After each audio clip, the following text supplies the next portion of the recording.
Doctor ने एक हिंदू धार्मिक परिवार के बच्चे से वो काम करने को कहा जो हमारे धर्म में उचित नहीं माना जाता।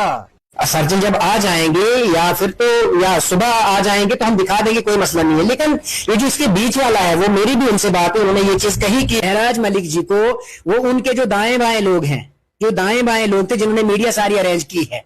देखिए ये एक मैं फिर आपको बता रहा हूं कि उन लोगों ने उनको बुलाकर वहां पे प्लांट करके ये चीज करवाई है। तो मैंने तुरंत उनका नंबर अरेंज किया अनंतराम जी का, उनके साथ डायरेक्टली बात की है। ये कोई 12:15 या 12 बजे की बात है मेरी। आज सुबह की नहीं, सुबह की। अस्सलामु अलैकुम, आदाब। 2 दिन पहले की बात है, एक गरीब आदमी गणतराम जी अपने छोटे पोते को लेकर इमरजेंसी वार्ड डोडा में पहुंचा। बच्चा बहुत तकलीफ में था। बच्चे के प्राइवेट पार्ट के आसपास में पस बन गया था, जो एक सीरियस मेडिकल कंडीशन थी। लेकिन अफसोस वहां मौजूद डॉक्टर ने भेदभाव भरा रवैया दिखाते हुए इलाज करने के बजाय उन्हें हॉस्पिटल से बाहर निकाल दिया और कहा कि नाई के पास चले जाओ। इस पर बीजेपी के मंडल प्रधान साहब का एक स्टेटमेंट आया, जिसका जवाब देना मैं उचित समझ रहा हूं। अंग्रेज सिंह जी बीजेपी के मंडल प्रधान हैं। वैसे आप मेरे क्लासमेट रहे हो, लेकिन अरसे के बाद आपके बालों का हाल देखकर मुझे काफी दुख हुआ। वैसे मेरे भी बाल गिर गए हैं, लेकिन आपसे कुछ बेहतर ही है। और ये कोई सियासी जुमला नहीं था, सिर्फ एक हल्का फुल्का मजाक था। दोस्ती में छोटा मोटा मजाक चलता रहता है। एक जिम्मेदार नागरिक होने के नाते मुझे कुछ बातें कहनी जरूरी लगती हैं।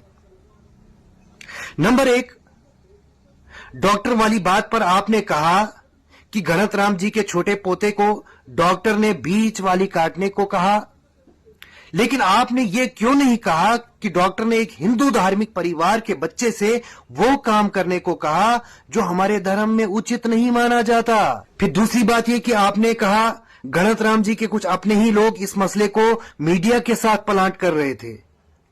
तो क्या आप ये कहना चाहते हैं कि यह मसला प्री प्लांट था? अगर हां, तो क्या आप देव ठाकुर जैसे ईमानदार रिपोर्टर पर सवाल उठा रहे हैं? मैं तो मानता हूं अगर जम्मू कश्मीर में टॉप 10 रिपोर्टर्स की लिस्ट बनाई जाए, मैं अपने हिसाब से देव ठाकुर जी को 1 नंबर पे रखूंगा।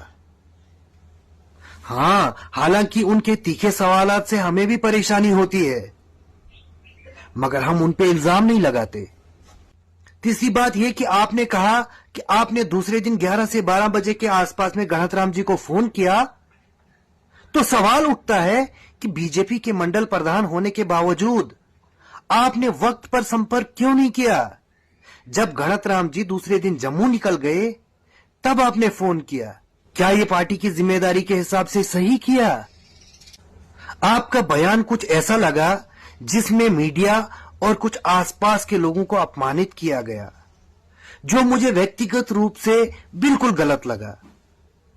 मीडिया और खासकर ईमानदार पत्रकार किसी भी समाज के लिए आईना होते हैं।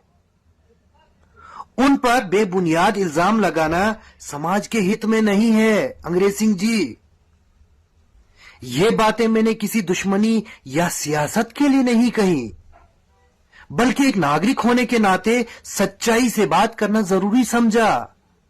आशा करता हूं कि इन प्रश्नों का जवाब मिलेगा, मर्यादा के साथ और ईमानदारी के साथ। शुक्रिया।